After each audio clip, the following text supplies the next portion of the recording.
어쩌면 마지막이 될지도 모릅니다. 한 사람의 신념이자 동지들의 이름이었던 아나키스트를 기록하는 일입니다. 내 어려서부터 즉 해방 이후서부터 지금까지 해오던 일을 기록해 본 겁니다. 후손들이 누가 볼 사람이 있을는지 모르지만 본다면 그래도 이러한 시절이 있었구나 하는 것을 생각할 수 있도록 기만이지. 아무것도 아닌 것 같으면서도 그 후생들에게 그건 도움이 되지 않겠느냐 하는 생각을 해보는 거죠.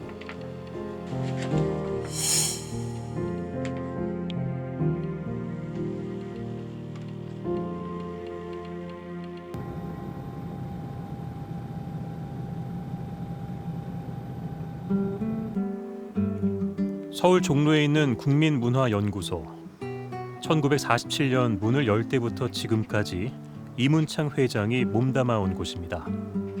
국내 우리 독립운동이 모두 평범한 청년부터 독립운동가까지 한때 이곳은 자유를 갈망하던 사람들의 사랑방이었습니다. 가서 만나신 거야. 몇 년 만에 다시 만났어요? 그러니까 65년에 이 양반들은 동지죠. 같은 방향에서 같은 사상을 가지고 같은 방향에서 나가신 양반들이지.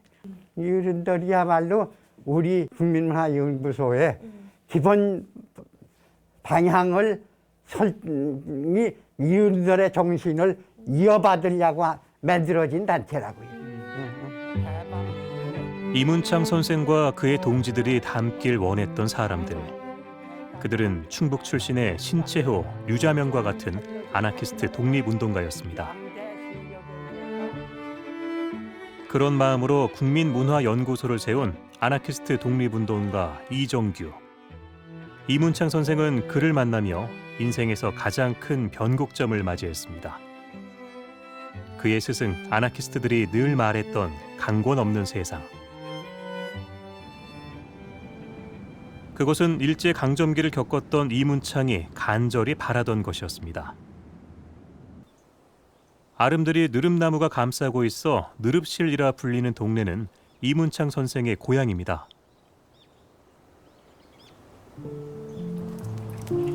30여 가구가 모여 살았던 소박한 마을. 일제의 마수는 이 작은 마을까지도 뻗쳐 있었습니다. 마을에는 일제가 남긴 잔혹한 흉터가 아직도 남아 있습니다. 일본에 그 가마니를 짜서 바치라고 그러는 바람에 이제 할아버지가 밤이 되면은 그 가마니를 짜가지고 바쳤거든요. 가마니 짜서 바치다 보니까 볏집을 해 이질 못한 거예요. 그러다 보니까 여기가 이제 비가 새가지고 여기가 다 썩었어요. 썩은 걸 그 후로 고치질 않았어요. 일본 사람들이 이렇게 악랄하게 했다고. 이문창 선생도 서슬퍼런 그 시절을 기억하고 있습니다. 이것이 한 예로서 일제가 강압을 했던 농민들에게 강압했던 한 방식이에요. 그러고도 끽소리도 못하고 그것을 할 수밖에 없었어. 이해할 수밖에 없었어. 점점 일제의 병참 기지가 되어가던 고향. 그리고 이제 그 초등학교 군사훈련을 시키는데 내가 꾀를 부렸거든요. 안 갔어. 호출장이 왔더라고요. 하지만 그를 부른 건 학교가 아닌 경찰서였습니다.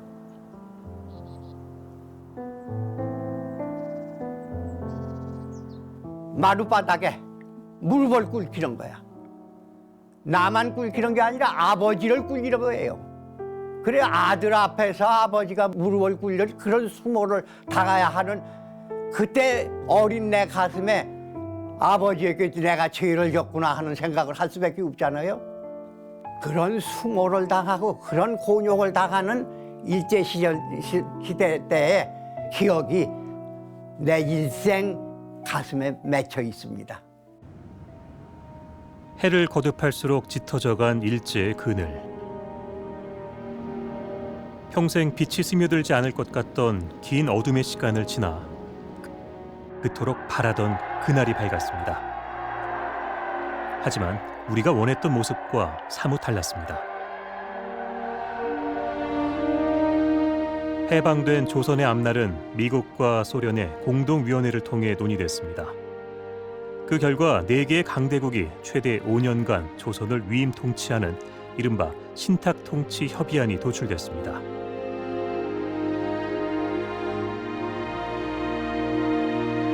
또다시 조국을 이룰 수 없었던 국민들은 거리로 나섰습니다. 그 반탁운동 행렬을 쫓아다니고 그러던 끝에 아나키스트 독립운동가들이 이렇게 모이신다고 하는 이야기를 듣고서 그른들이 그래도 젊은 사람들의 얘기를 들어야 한다고 해서 거기에 참가할 수 있었던 것이 그 다음 해 얘기입니다. 그의 스승이자 동지였던 선열들을 기록한 책 해방 공간의 아나키스트.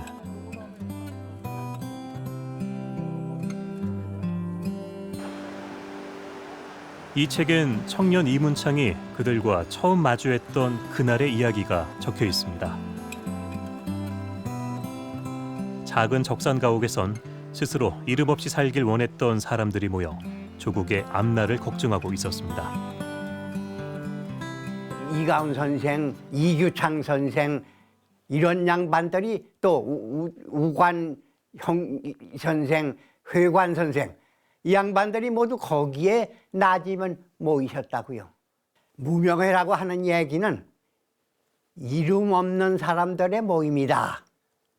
아나키스트들은 그렇게 겸손했습니다. 내가 독립운동했다고 일제 때 사선을 넘고 일하던 분들인데 해방 후에 내가 내 나라도 내 손으로 찾질 못하고 있는 입장에 무엇이 잘났다고 내가 독립운동을 했다고 떠들겠느냐. 스스로 감췄던 걸까요? 아니면 가려져야만 했던 걸까요? 이곳을 제 집처럼 드나들었던 사람들조차 말하지 못했던 게 참 많았던 시절이었습니다.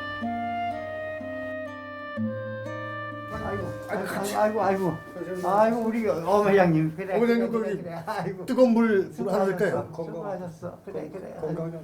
그래. 자 앉으셔. 예. 그래 건강 괜찮으셔? 많이 회복됐죠. 많이 좋아지셨는데 그래. 그걸 많이 좋아진 거예요. 많이 좋아지셨어. 네. 4대 학생이셨거든. 응? 4대 학생 때 그때서부터 연구소에 들어갔으셨어. 학생 때. 두 사람은 모든 걸 알고도 몰라야 했던 그때를 떠올려 봅니다. 저 서울 그 당시 사회적인 분위기는 아나키즘 계열의 독립운동가 큰 세력이 있었다는 것을 알지도 못했고 인정도 안 해줬어요. 아나키즘, 그 당시에는 무정부주의라고 불렀는데 아나키즘에 대한 이해도 부족했고 유림 선생이 들어왔을 적에 조선일보 기자들이 선생님은 무정부주의자 아닙니까? 난 무정부주의자는 아니고 정부주의자다. 그러고 반론을 제기한 거야. 자율적 정부주의자다. 임시정부에 참여했던 아나키스트 독립운동가 유림. 아나키즘이 무정부주의라는 세상의 오해를 향해 그는 다시 외쳤습니다.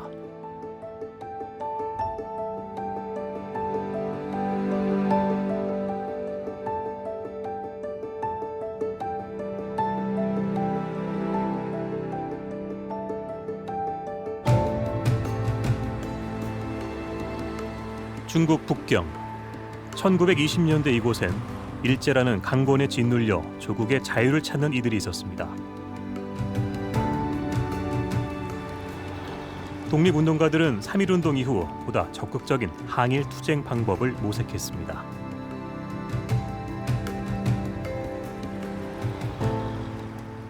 당시 아나키즘에서 표방하고 있었던 3대 이론이 암살, 파괴, 폭동이었던 것이죠. 그것을 받아들이자라고 하는 것입니다. 왜냐하면 1920년대에 들어서면서 우리들에게 새로운 무장투쟁 노선이 필요하긴 했지만 우리가 정식으로 일본 제국주의자들과 군대 조직을 갖고 싸울 수는 없으니까 개인이 나서서 총칼을 들고 폭탄을 던질 수밖에 없는 그런 상황이죠. 그러한 우리의 현실에 가장 적합한 이데올로기가 아나키즘이었던 것이고 그 아나키즘에서 제시한 그런 투쟁 강력이 가장 그 시대의 우리 독립운동계에 맞아떨어졌기 때문에 아나키즘을 받아들이게 된 것이죠. 1920년대 당시 북경에 머물던 독립운동가 중 한 사람, 바로 아나키스트였던 우당 이회영 선생이었습니다. 그를 중심으로 모여든 독립운동가들은 독립의 방편으로 아나키즘을 받아들이기 시작했습니다. 독립 그 하나만을 위해 온 가족이 항일운동에 뛰어들었던 이회영 일가. 이들을 중심으로 아나키스트들은 직접 투쟁을 펼치기 위해 항일단체 다물단을 결성했습니다. 그 조직의 주체도 상당히 복잡하고 또 창립 시기도 1923년설, 1925년설 이렇게 놓여져 있습니다만은 분명한 거는 이회영 일가에 의해서 주도되었다라는 점은 틀림없는 사실입니다. 그리고 또 일제에게 상당히 공포의 대상이 되었다라고 하는 것도 사실이고, 북경 활동 당시 소년이었던 이회영의 아들 이규창, 이문창 선생이 그에게 직접 들은 증언이 있습니다. 이 다물단을 만들 때인데 선언서를 써야 할 거 아니에요. 그래서 마침 그때 북경에 단재 신채호 선생이 계실 때거든. 이걸 이규창 그 소년에게 10살 먹은 소년에게 주는 거예요. 10살 먹은 소년을 누가 아무리 뭐라고 해도 의심하지는 않을 거 아니에요. 그래서 그 속지를 가지고 단재 신채호 선생님께 전달하는 겁니다. 다물단의 창립 동기는 일제가 보고한 문서에 분명하게 적혀 있습니다. 독립운동 세력 중 악분자를 소탕하는 것. 그들은 일제의 밀정, 반역자 등을 악한 분자로 간주하고 맞서기로 합니다.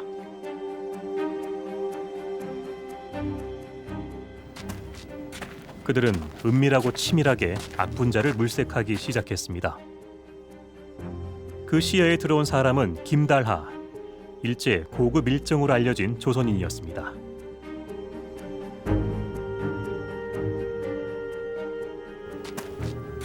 김달하의 뒤를 쫓던 다물단원들은 그를 처단할 기회를 엿받고 마침내 실행했습니다. 얼마 뒤 김달하는 자신의 집에서 싸늘한 주검으로 발견됐습니다. 아나키스트들에게 직접 투쟁이란 단순히 밀정을 쓰러뜨리기 위함이 아니었습니다.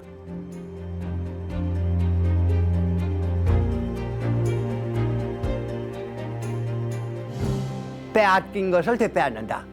다시 말하면 독립운동이라는 것은 내 생명의 자유, 내 생활의 자유, 이걸 빼앗긴 것을 결국은 거저 그들이 되돌려주기를 기다는 것은 말이 안 된다. 내가 되빼앗지 않으면 안 된다. 내 생명을 내놓고 되빼앗는 운동. 이것이 아나키즘 생각이에요. 그것을 이론으로만이 아니라 실천으로 우리 선열들은 그것을 해주셨고, 우리를 나 같은 사람도 어렸을 적에 그들이 그 구여워해 주셨던, 그들이 나를 일깨워 주셨던 원리예요, 그게. 하지만 한 번 빼앗겼던 조국에 봄은 쉽사리 찾아오지 않았습니다.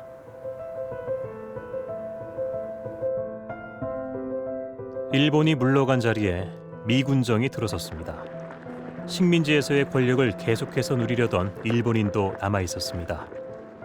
그 일본인을 또 다른 통치 수단으로 활용하려는 외세까지 있었습니다. 먼지가 낀 듯 탁했던 해방 이후의 조선.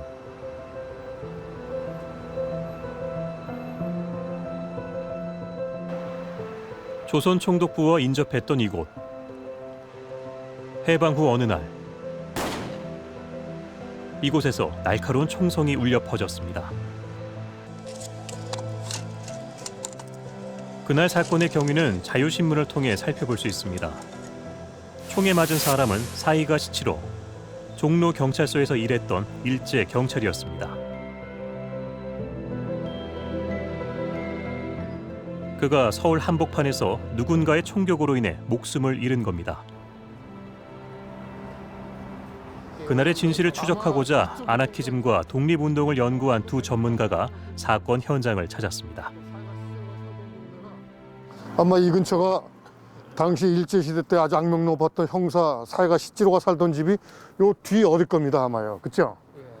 종로경찰서가 그렇게 멀지 않고 그렇죠, 예. 가깝고 이쪽에 그 고등경찰 출신들이 몇 명이 이제 같이 살았던 것 같아요.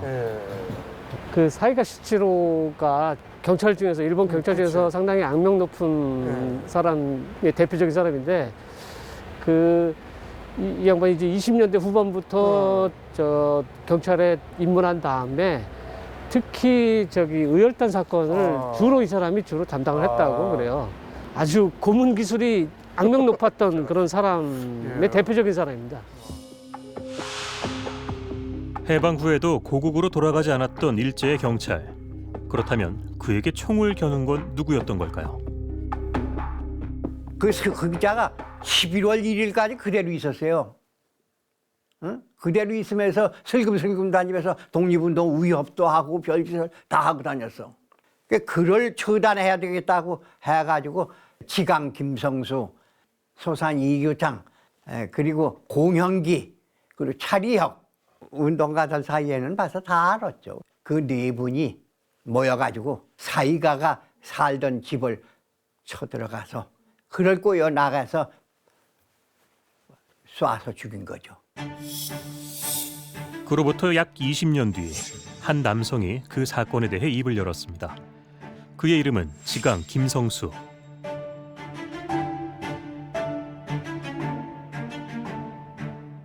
정작 해방은 대북 보니까 여전히 이 또 다른 미군정이 들어와 있고 또 친일파들이 다시 등용되고 이런 상황이 되니까 상당히 거기에 대한 붕괴를 많이 하셨던 거죠. 그래서 일단 친일 청산부터 하고 그 임시정부를 통해서 우리의 자율적인 정부를 만들자라고 하는 것이 큰 그분들의 그 당시 꿈이었습니다. 우리의 정부가 우리나라로 돌아오는 것조차 어려웠던 현실. 임정 요인들은 해방 후 반년 가까이 지나서야 귀국할 수 있었습니다. 중국에서 돌아온 임시정부의 주석 김구는 경교장에 머물렀습니다. 그토록 염원했던 해방은 이뤄졌지만 그것이 스스로 이룬 게 아니었기에 자주 대한민국을 실현할 수는 없는 상황. 그는 진정한 독립을 위해 또 한 번 치열하게 고민했습니다. 그리고 한 사람에게 도움을 청하게 됩니다.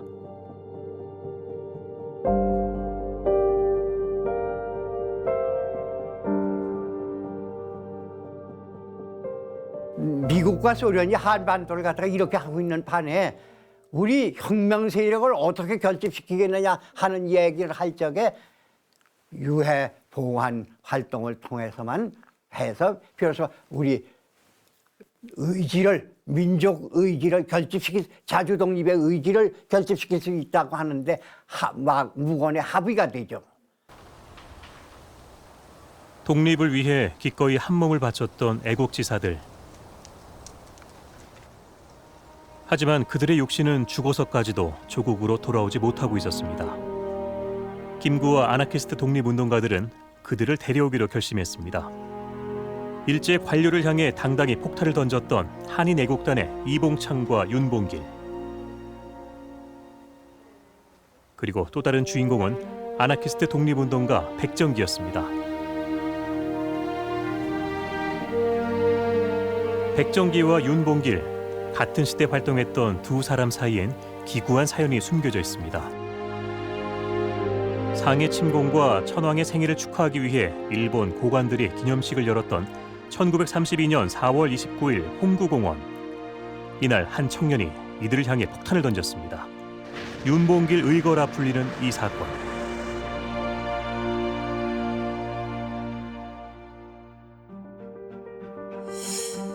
같은 날 같은 의거를 준비하고 있던 사람들이 있습니다. 바로 항일 아나키스트 단체 남아 한인 청년연맹. 거사를 실행할 인물은 백정기였습니다. 그날 그들도 홍구공원 앞에서 때를 기다리고 있었습니다.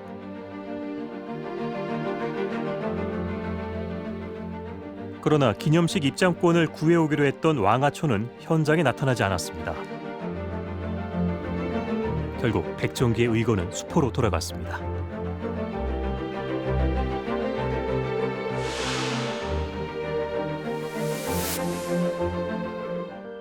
윤봉길 의거 직후에 그 정화암에게 전화를 해준 사람이 일본 기자였어요. 그 일본 기자가 윤봉길 의거 소식을 정화암에게 알려준 것은 바로 정화암이 이끌고 있었던 남한인 청년연맹의 의거로 알았기 때문인 거죠. 한편 남한인 청년연맹으로서는 경쟁 관계에 있었던 한인애국단에 이제 뒤처지게 되는 상당히 그 초조한 그러한 입장에 있을 수밖에 없게 된 거죠. 실패를 만회할 기회를 찾고 있었던 남화 한인 청년연맹. 얼마 후 이들은 한 정보를 입수합니다. 이 자리에 있었던 요리점 63정에서 주중 일본 대사 아리요시와 고관들이 연회를 연다는 것이었습니다. 이들은 다음 거사의 장소를 이곳으로 정했습니다.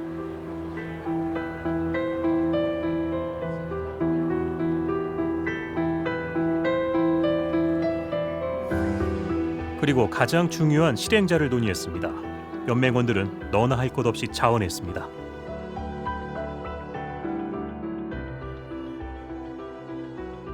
거사를 치르고 깨끗하게 죽어 핏값을 하겠습니다. 어차피 폐병으로 죽을 몸 제가 거행하겠습니다. 결국 제비 뽑기로 결정된 거사의 실행자. 백정기와 원심창 그리고 이강훈 세 사람이었습니다.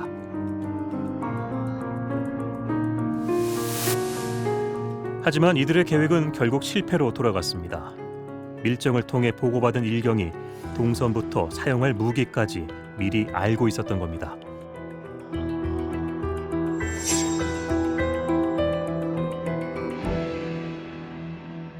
일본 제국주의자들이 중국 국민당 고관들을 매수해서 중국을 침략하고자 하는 그 흉계가 만천하에 이제 공개가 됨으로써 중국인들에게 일본 제국주의자들의 흉계를 폭로하는 그런 계기가 되었을 뿐만 아니라 이 소식이 국내에 전해지면서 일제의 직접적인 탄압에 신음하고 있었던 우리 한민족에게도 자주 독립에 대한 새로운 희망의 단서를 심어주었다는 점에서 그 의미는 대단히 크다라고 볼 수 있습니다.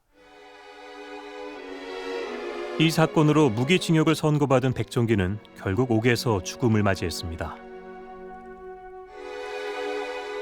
백정기와 함께 63정 의거를 준비했던 이강훈 그리고 박열은 직접 손으로 그들의 유해를 거뒀습니다.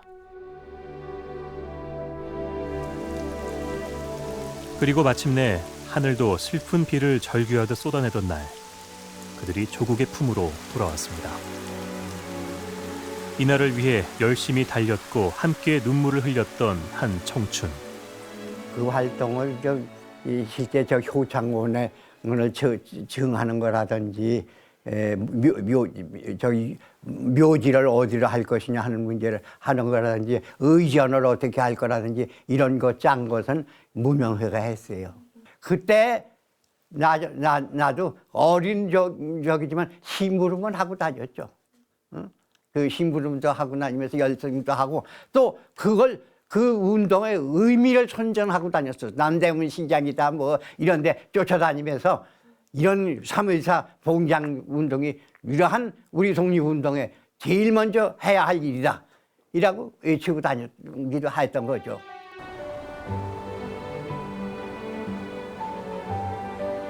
그들은 효창공원에서 영원한 안식을 취하게 됐습니다. 살아오지 못했다는 슬픔과 돌아왔다는 기쁨이 뒤섞였던 유해봉환. 이 일은 사상을 넘어선 모든 독립운동가들의 한이었고 사명이었습니다. 식민지 극복하고 새로운 나라를 건설하는 데 있어서 온몸을 바쳐서 희생하신 분들을 추모하고 제대로 모시자라고 하는 뜻으로 상징적으로 3.23를 모셨습니다마는 그런 점이 국민 통합에 굉장히 큰 역할을 했고 두 사람과 함께 몸을 놓인 백정기, 아나키스트 백정기를 세상은 그리고 우리는 어떻게 기억하고 있을까요?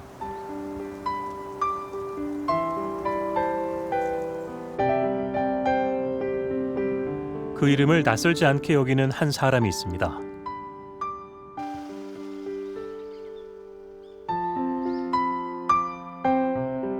원영 씨의 집안 곳곳엔 백정기의 마지막을 함께했던 동지들의 모습이 남아 있습니다. 이거는 이게 백정기 예. 백정기 선생님 추도회 때 여기가 아버지 하유 돌아가시고 아마 얼마 있다 추도회 때 찍으신 사진.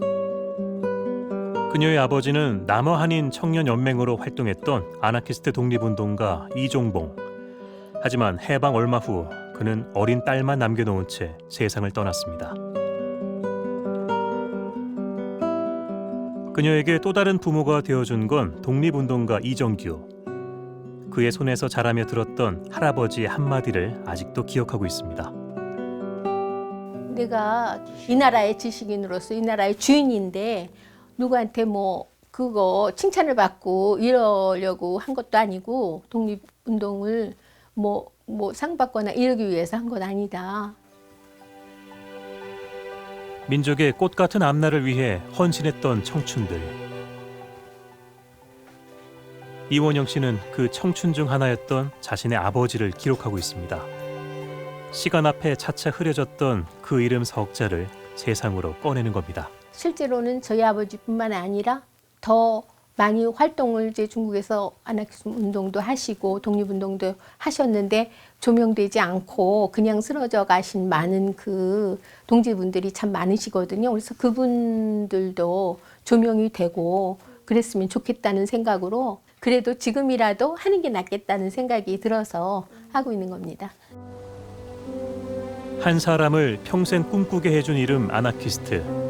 이젠 마지막이란 수식어로 담는 그 이름. 세월이 가니까 많이 다들 가셨죠. 내가 누가 너 아나키스트냐? 그러면 아니라고 반대할 생각은 없어. 감히 그걸 감당할 만한 힘이 할 수 있다고 봐야 하느냐 생각하느냐 하는 데에서는 그 머리를 다시 조아려야 반성해 봐야 되겠지만 그러나 아나키스트지 한다면 뭐 반대할 생각은 없어요.